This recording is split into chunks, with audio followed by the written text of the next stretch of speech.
Welcome back, everyone, to another deep dive. You guys have sent in some seriously cool stuff about achieving big-time results, and it all seems to come back to this book, The One Thing. So ready to jump in? Let's do it. All right, so the basic idea, at least from what I'm getting, is that it's all about finding that one most important thing to focus on in any part of your life to really make things happen. And you hit the nail on the head with that any part of your life thing. The book doesn't just focus on work stuff or business. It's more like a whole way of thinking about how to prioritize no matter what you're aiming for. Relationships, personal growth, you name it. Makes you think, huh? Definitely. Like they had this whole thing about dominoes. Did you know that a physicist actually showed that one single domino can knock over another one that's like half again its size? Yeah, that domino analogy is like the core of their domino effect. They want you to think of your goals as these dominoes lined up. If you can figure out which one is that first most crucial domino and you knock it down, it creates a chain reaction. And who knows what could happen after that? It's like a ripple effect.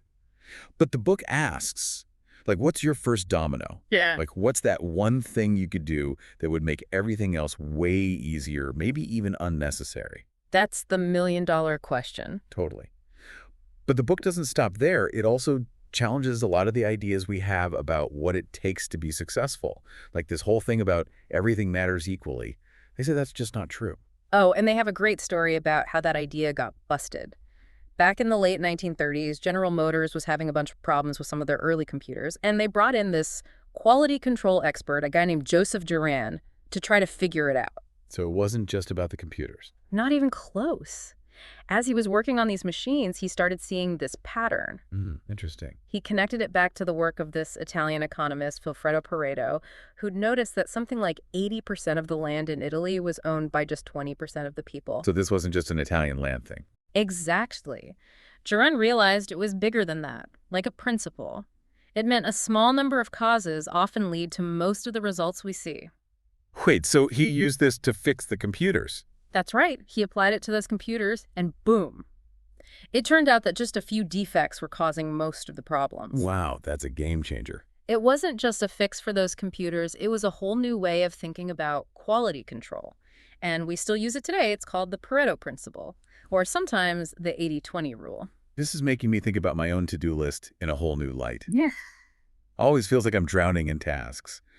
But if everything doesn't matter equally, does that mean we can ditch the to-do list? Not ditch it entirely, but it definitely gives us a new way of looking at it, you know? You don't have to do everything perfectly. You just have to focus on the right things. And that's where their focusing question comes in. Right. That whole, what's the one thing I can do such that by doing it, everything else will be easier or unnecessary? Exactly. It seems almost too simple. I think that's the point. It cuts through all the noise and helps you zoom in on what really matters. I like that.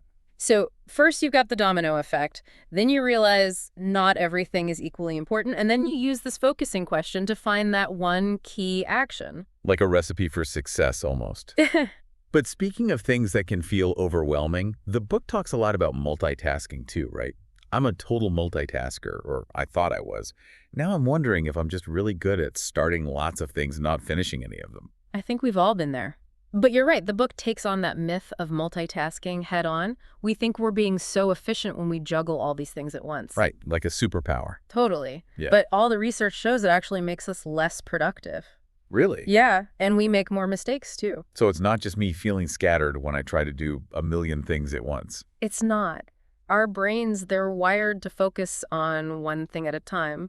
When we try to do too much at once, it's like running a bunch of programs on a computer that's, got one of those old, slow processors. Yeah. Oh, no. Everything just grinds to a halt. Exactly. You end up with a ton of half-finished stuff and a whole lot of frustration. Ugh. I know that feeling all too well. So if multitasking is out, does that mean we all have to be super disciplined to achieve these extraordinary results? That's what I'm wondering. Because let's be real, some days our willpower's through the roof, and other days it's like... non-existent. Exactly. Okay, so that's a great point. And I think that leads us perfectly into the next part of our deep dive. We'll tackle that whole willpower thing head on. Sounds good to me. Okay, so we left off talking about willpower. And now, it could be kind of unreliable, some days you've got it, some days you don't. It's true. It's like that friend who's always flaking out on plans. Totally. So how do we work with that, especially when we're trying to, you know, achieve these extraordinary results the book keeps talking about? Well, that's where the book's emphasis on building habits comes in. They say, instead of always having to rely on willpower, what if we just made the things we want to do automatic? Ooh, that sounds nice. Like way less effort. Right. The idea is that once something becomes a habit, it takes way less willpower to keep doing it. It's like you're on autopilot. I can definitely get behind that. Any good examples of how that works in real life? Yeah, they talk about Michael Phelps, the Olympic swimmer. Oh, right. The one with all the medals. That's him. He actually had ADHD as a kid, and he wasn't known for being focused. Really? That's kind of surprising. I know, right? But he developed these super strict habits, and they basically transformed him into one of the most disciplined, successful athletes of all time. Wow. That's inspiring. So it's like habits can help us overcome even some pretty big challenges. That's what the book's saying. It makes you think, what could we all achieve if we really harnessed the power of habits in our own lives? So much potential, right? But let's be honest. Even with good habits, there's still tons of stuff that can derail our focus. Totally. And the book gets that, which is why they introduce this idea of the four thieves. The four thieves. Okay, I'm intrigued. They're basically the main culprits that try to steal our time and focus, especially when we're trying to carve out time for that all-important one thing. All right, let's expose these time bandits. Who's the first thief we need to watch out for? The first one is the inability to say no. It's that people-pleasing urge to say yes to every request, even when it totally throws our own priorities out the window. Oh, that one's me for sure. Right. It's like I always want to help everyone, and then I end up with way too much on my plate. I totally forget I have my own goals. Yeah, it's a common trap, but the book really stresses mastering that art of saying no, protecting your time so you can actually achieve those extraordinary results. Easier said than done, though, right? How do you say no without feeling like you're letting people down? It's definitely a balancing act, but they have some good suggestions. Like, what if instead of just saying no, you try redirecting the request? Maybe ask a question. Like what? So, let's say someone asks you to help with a project, but it's not a priority for you. You could say something like, that sounds interesting. Have you thought about asking name of person who might be a better fit for help? Oh, I see. So it's like gently nudging them in a different direction. Less abrupt than a flat-out no. Right. It doesn't have to be confrontational. Okay, so that's one way. Any other tips for saying no gracefully? Sure. You could suggest an alternative approach, something that doesn't involve you directly. Right. Or you could just be straight up and say, hey, I'm really focused on this other thing right now, but I'd be happy to revisit this later. Exactly. The key is to be clear, but also respectful. Got it. Clear, respectful boundaries. That makes sense. All right, so who's the next thief waiting in the shadows to derail our productivity? Thief number 2 is the fear of chaos. It's that anxiety that creeps in when things start to feel messy or out of control because we're hyper-focused on our one thing. Well, that one's a biggie for me. It's like that voice in your head saying, shouldn't you be paying attention to all this other stuff you've put on hold? Even if it's not as important. Exactly. And it's tough because we're kind of programmed to think everything has to be in order all the time. Organized chaos. That's my life. But the book says, you know what, sometimes we actually need to embrace a little chaos to make real progress on our goals. Embrace the mess. That goes against everything I've ever learned. I know, right? But think about it. Constantly trying to keep everything perfect, it can actually slow you down. Okay, that's a good point. They have this great analogy about a submarine. A submarine. Yeah. The deeper you dive into your one thing, the more pressure you feel to come up for air, to deal with all those other things you've left behind. Oh, I totally get that. But it's about resisting that urge to constantly resurface, trusting that those other things can wait. It's not that they're not important. It's just that they're not the priority right now. Right. It's about being effective, not just efficient. That's a really good distinction. I think I get so caught up in being busy that I forget to ask myself if I'm even working on the things that matter. Okay, ready for the next productivity thief. Who's up next? The third thief is poor health habits. It's about recognizing that how we take care of ourselves physically, that's the foundation for everything else. Yeah, I know I should be better about that. It's so easy to let those healthy habits slide when you're stressed or busy. Totally understandable. It's like late nights, fast food, too much caffeine. Yeah, We all do it. but it catches up to you eventually. It does. It might give you a quick boost, but in the long run, it just sabotages your energy and focus. So it's about playing the long game, right? Investing in your health so you actually have the energy and mental clarity to achieve those big goals. Exactly. They recommend, the basics. Getting enough sleep, eating well, moving your body. It all sounds so simple. I know, but it makes a huge difference. I definitely notice that when I'm taking good care of myself, I can handle way more. I'm more resilient. I can focus better. Everything just feels easier. Totally. And don't forget about managing stress. Oh, right. Stress is a huge willpower killer. It is. When you're stressed out, it's like trying to run on an empty tank. Exactly. So incorporating those stress-reducing activities like meditation or getting out in nature, that's really It's important. like a reset button for your willpower. I like that. Okay, 3 down, 1 to go. Who's the final culprit standing between us and achieving our one thing? The final thief is an unsupportive environment. Interesting. So it's not just about us, it's also about the people and places around us. That's exactly it. It's about recognizing that the environment we're in can either help us or hold us back. So it's like making sure your workspace isn't a total disaster, setting boundaries around technology. Those are great examples of the physical environment, but it's also about the social side of things. Right. It's hard to stay motivated if you're constantly surrounded by negativity or distractions. For sure. And the book really stresses the importance of surrounding yourself with people who support your ambitions. Like a good support system. Exactly. They even talk about research showing that the people we spend time with, they actually influence our behaviors, even our happiness levels. It's like that saying, you're the average of the 5 people you spend the most time with. If you want to achieve extraordinary things, you need to be around people who lift you up. That's the idea. It's about creating a positive feedback loop. I like that. So think about the messages you're absorbing from your environment. Are they positive and inspiring, or are they dragging you down? So we need to be mindful of our surroundings, both physically and socially.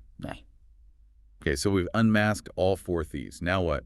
Do we just try to avoid them? Not necessarily. The book gives you lots of practical ways to combat these productivity thieves. Like what? Setting clear boundaries, like we talked about, saying no strategically, creating that supportive environment, being mindful of who you spend time with. It's about taking control, making conscious choices about where your time and energy go. Yeah. It's about remembering that your time is valuable. You get to choose how you use it. You're not a victim of your circumstances. You're the one in charge. Exactly. It's about designing a life that aligns with your values, with what you really want. I love that. Taking ownership, making choices that feel good and right to you. But this whole achieving extraordinary results thing, it's not just about productivity, is it? It's not just about checking things off a list. You're right. The book talks about living a life with no regrets, and that's about so much more than just getting stuff done. It's about aligning your actions with your values. It's about feeling fulfilled. Exactly. And I think that leads us perfectly into the last part of our deep dive. We'll explore how focusing on your one thing can help you create a life that feels truly meaningful. So we talked about these productivity thieves and how to make the most of our willpower. But this whole living a life of no regrets thing, it feels like there's more to it than just getting things done, you know? Yeah, definitely. The book makes it clear that real fulfillment, it's not just about checking things off a to-do list. It's more about living in a way that feels true to who you are, to what you value. And it even applies to business. They say even a company needs to figure out its one thing, its core purpose, if it wants to really thrive. They have some great examples of that, like Colonel Sanders and his fried chicken recipe. That one thing, that was the foundation for this whole massive empire. Or Google, right. Their one thing, it's obviously search. And look at them now. It's true. It makes you think, what's your one thing, listener? What's that thing that could unlock amazing results in your life? That's a big question. It is, but the book, it doesn't just leave you hanging. Right. They give you actual tools to help you figure it out. Exactly. Like goal setting, for example. They say think big, dream big, but then break it down. Turn those massive goals into smaller steps that you can actually take action on. That's where that goal setting to the now thing comes in, right? Yeah. Linking those someday goals to what you can do right now. You got it. And to help you stay on track, they have this whole concept called the accountability cycle. Okay, accountability. I definitely need some help with that.